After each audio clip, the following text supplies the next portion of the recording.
શાશ્વત છે અને તેને મિટાવવાની કોશિશ કરનારા પોતે જ ઇતિહાસના પાનાઓમાં ખોવાઈ જાય છે. આવો જ એક હુંકાર આજે વલસાડના ધરમપુર ખાતે યોજાયેલી વિરાટ ધર્મસભામાં ગુંજ્યો હતો. તમિલનાડુના ઉદયનિધિ સ્ટાલિન દ્વારા સનાતન ધર્મની સરખામણી ડેન્ગ્યુ અને એડ્સ સાથે કરવામાં આવતા દેશભરમાં જે રોષ જોવા મળ્યો છે તેનો પડઘો હવે દક્ષિણ ગુજરાતમાં પણ સંભળાઈ રહ્યો છે. ધરમપુરમાં ગુંજ્યો સનાતનનો જય ઘોષ, સનાતનને નામશેષ કરનારા ખુદ મટી ગયા. કથાકાર પ્રફુલ્લભાઈ શુક્લનો સ્ટેલિન પર પ્રહાર. તમિલનાડુના પૂર્વ મુખ્યમંત્રી ઉદયનિધિ સ્ટેલિન દ્વારા સનાતન ધર્મ વિરુદ્ધ કરવામાં આવેલી વિવાદાસ્પદ ટિપ્પણીના વિરોધમાં આજે ધરમપુર ખાતે એક વિશાળ ધર્મસભાનું આયોજન કરવામાં આવ્યું હતું. આ સભામાં જાણીતા કથાકારો અને બ્રહ્મ અગ્રણીઓએ સનાતન ધર્મની શાશ્વતતા પર ભાર મૂકતા વિરોધીઓને આકરા શબ્દોમાં જવાબ આપ્યો હતો. ધર્મસભાને સંબોધતા પ્રખ્યાત કથાકાર પ્રફુલ્લભાઈ શુક્લે ગર્જના કરતા જણાવ્યું હતું કે સનાતન ધર્મ શાશ્વત છે. જે લોકોએ સનાતનને નામશેષ કરવાના સપના જોયા હતા તેઓ આજે સોળના ભાવમાં ખપી ગયા છે. તમિલનાડુનો સ્ટેલિન આનો જીવતો જાગતો નમૂનો છે. તેમણે વધુમાં ઉમેર્યું કે ધર્મને ડેન્ગ્યુ અને એડ્સ કહેનારાઓ ક્યારેય સફળ થઈ શકતા નથી. પ્રફુલ્લભાઈએ પશ્ચિમ બંગાળની ધરતી પર લહેરાયેલા ભગવા ધ્વજનો ઉલ્લેખ કરતા પૂર્વ વડાપ્રધાન અટલ બિહારી વાજપેયીના ઐતિહાસિક શબ્દો યાદ કર્યા હતા. તેમણે કહ્યું કે આ શબ્દો આજે ચરિતાર્થ થઈ રહ્યા છે, જે બદલ વડાપ્રધાન નરેન્દ્ર મોદી અને ભારતીય જનતા પાર્ટી અભિનંદનને પાત્ર છે. આ ધર્મસભામાં અનેક નામાંકિત હસ્તીઓએ હાજરી આપી સનાતન શક્તિનું પ્રદર્શન કર્યું હતું. કથાકાર પંકજભાઈ વ્યાસ, મેહુલભાઈ જાની અને સંચાલન કરનાર ભાસ્કરભાઈ દવે, અમદાવાદ બ્રહ્મ સમાજના પ્રવીણભાઈ દવે, રાકેશભાઈ જાની, અનંતરાય જાની, શૈલેષભાઈ જાની, હર્ષદભાઈ જોશી, જસુભાઈ જાની, પ્રતિક જોશી, ખંડુભાઈ જોશી અને નિલેશભાઈ જાની સહિતના મહાનુભાવો ઉપસ્થિત રહ્યા હતા.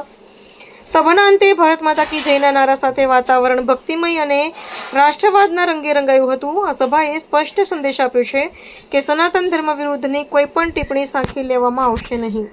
શ્રી કૃષ્ણાય વયમ નમઃ. થોડા સમય પહેલાં તામિલનાડુના ભૂતપૂર્વ મુખ્યમંત્રી એમણે એવું ઉચ્ચારણ કર્યું હતું કે સનાતન ધર્મ છે એ એક પ્રકારનો રોગ છે, સમય જતાં એ નષ્ટ થઈ જશે. આજે પૂરા વિશ્વ જુએ છે કે સનાતન ધર્મ અડીખમ ઊભો છે અને બોલનારા નષ્ટ થઈ ગયા છે.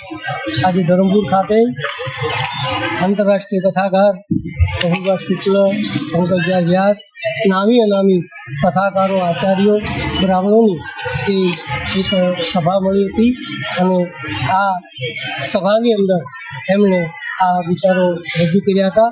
સર્વપ્રથમ આંતરરાષ્ટ્રીય કથાકાર પ્રફુલ્લભાઈને હું વિનંતી કરીશ એમનો અભિપ્રાય. तो मिटा सके वो जमाने में दम नहीं, हमसे है जमाना, जमाने से हम नहीं. સ્ટાલિન નામનો ગધેડો જો બકવાસ કરતો હતો કે સનાતન ધર્મ એડ્સ છે, સનાતન ધર્મ ડેન્ગ્યુ છે, અમે સનાતનને નામશેષ કરી નાખશું, પણ સ્ટાલિન જેવા તો 1800 આવી ગયા ને ગયા હોરના ભાવમાં એનો ક્યાંય પત્તો લાગ્યો નહીં. સનાતન ધર્મ સદૈવ અડીખમ અને અણનમ છે. સનાતન ધર્મની સેવા માટે આખું વિશ્વ જોડાયેલું છે. આ પ્રસંગે અમારા કથાકાર શ્રી પંકજભાઈ વ્યાસ બે શબ્દ કહેશે. તમિલનાડુના ભૂતપૂર્વ મુખ્યમંત્રી સ્ટાલિન એમ જો કહેતો હોય કે સનાતન નષ્ટ ન થાય, પૃથ્વીની આરે ઉત્પન્ન થયેલો ધર્મ છે અને રાવણ ને કયક રાક્ષસો આવી ગયા, હજી સુધી કોઈ પાંદડું નથી હલાવી શક્યું. અને અમારો સ્વામી વિવેકાનંદ તો એમ કે ભારતના ભવ્ય ભૂતકાળને ઘેરે ઘેરે પહોંચાડશે તે ભારત માતાનો સાચો સપૂત કહેવાશે. આ સનાતન સંસ્કૃતિના દૂધ પીને આખું પૂરું ભારત આજે આ શબ્દોને હું વખોડી નાખું છું. જોકે એને ઘર ભેગો કરી જ દીધો છે અને આને નવડાવી ધોવડાવીને ક્યાંય દેખાડવાનો નથી. સ્ટાલિન ને કહી દેજો જય માતા, ભારત માતા કી જય, વંદે માતરમ. તામિલનાડુના પૂર્વ મુખ્યમંત્રી સ્ટાલિન જે સનાતન ધર્મનો વિરોધી હતો, જે હિન્દુ ધર્મનો વિરોધી હતો અને ઘરે ઘરે રામ જ્યાં શબ્દ પહોંચતો હતો તેનો વિરોધ કરતો હતો, પણ પૂજ્ય પ્રફુલ્લભાઈ શુક્લની આગેવાનીમાં હું કહેવા માંગુ, વર્ષો પહેલા કરુણાનિધિ જે બંને આંખે કાળા ચશ્મા પહેરીને આંધળો બની અને જ્યારે સનાતન ધર્મ અને રામનો વિરોધ કરતો હતો એ આજે ઘરે પહોંચી ગયો. સ્ટાલિન બી ઘરે પહોંચી ગયો અને હું આવનારા સમયમાં પણ એમ કહીશ કે જ્યાં જ્યાં ભાજપની સરકાર નથી, જ્યાં સનાતન ધર્મની સરકાર નથી, જે રામનો નથી એ કોઈ કામનો નથી. આ સંદેશો સાથે હું તમામ વિનંતી કરું અને સંતોના આશીર્વાદ જબ तक सूरज चांद रहेगा तब तक सनातन धर्म का नाम रहेगा।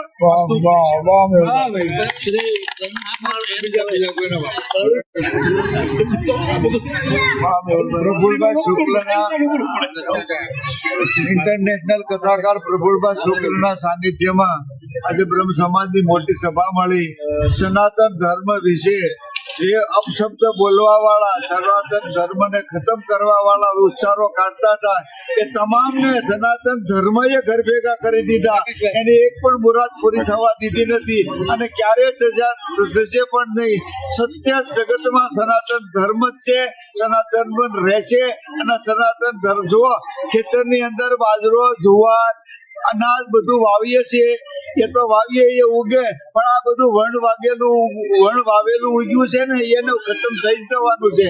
બોલો સત્ય સનાતન ધર્મ. જાની મુંબઈ થી આજે સનાતન ધર્મ છે. સૂર્ય અને ચંદ્ર જ્યાં સુધી આ પૃથ્વી ઉપર અસ્તિત્વ છે ત્યાં સુધી સનાતન ધર્મને કોઈ મિટાવી નહીં શકે. આપણામાં ગુજરાતી કહેવત છે કે મીંદડીથી શિકાર ન તૂટે. અન્ય પક્ષવાળા ભાજપનું, ભારતીય જનતા પક્ષનું ગમે એટલું બુરું બોલે એ પોતાનું જ બુરું થાય છે, પોતાના જ પગ ઉપર પથ્થરો મારી રહ્યા છે.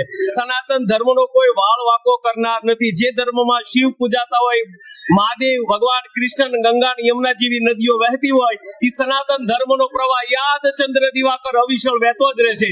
જય હિન્દ, જય ભારત, વંદે માતરમ.